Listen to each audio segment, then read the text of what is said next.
think that it would be a huge disadvantage, which it is, but if you really just apply yourself and have the right coaching and the right game plan, you can have a pretty tough game with just one leg, and we're about to see one such match. Yep, we're just switching the belts. I want to make sure that the scoreboard is correct.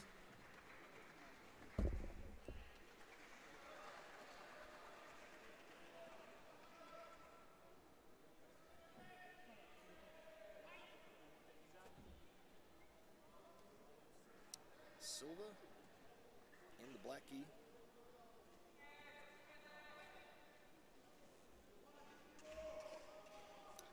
Yep, and there he goes, right to this position. The same position I was talking about earlier. He goes with the tries to get the cross grab in between the legs, which can be a little bit dangerous. Opponent can threaten that crucifix.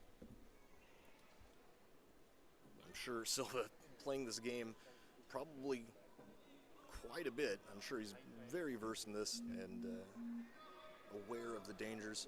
Maybe just using the cross grab to get a little bit closer to the legs and then switch off to the outside. Yeah, and there you can see that left arm going to the outside of Chae's right leg.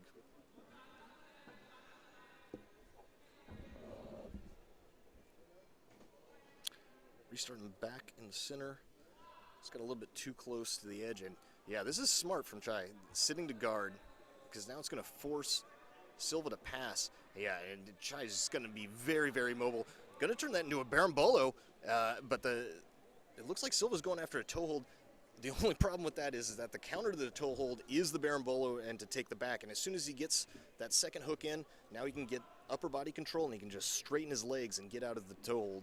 So that's it's part of the reason that the rolling toe hold from on the far leg from top side of De La Riva is not really something that's used too commonly anymore because of this berimbolo counter. You see Chae just using the other foot to clear the hands off, which is pretty standard.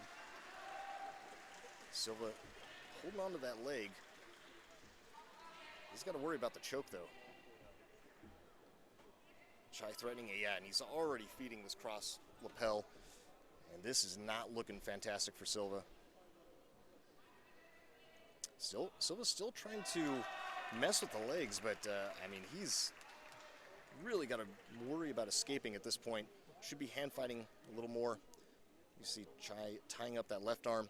He's starting to make an angle. He's starting to put on the pressure, and he's going to go to this double lapel, which I think is very, very strong.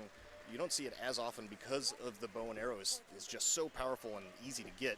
But if you set it up with this double lapel, yeah, Silva's going to have to tap.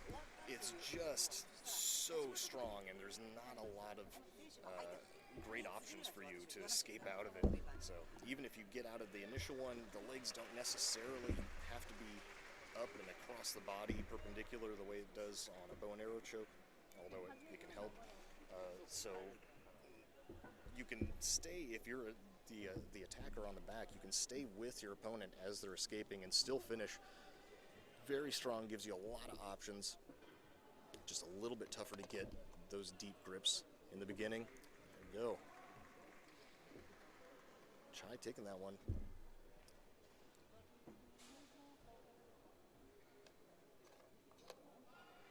Pretty clean, good sportsmanship. Just awesome to see. Somebody with the lack of an entire limb just going out there and competing just with standard athletes that do not have any kind of a detriment going into the match. And that's, man, that is pretty tough.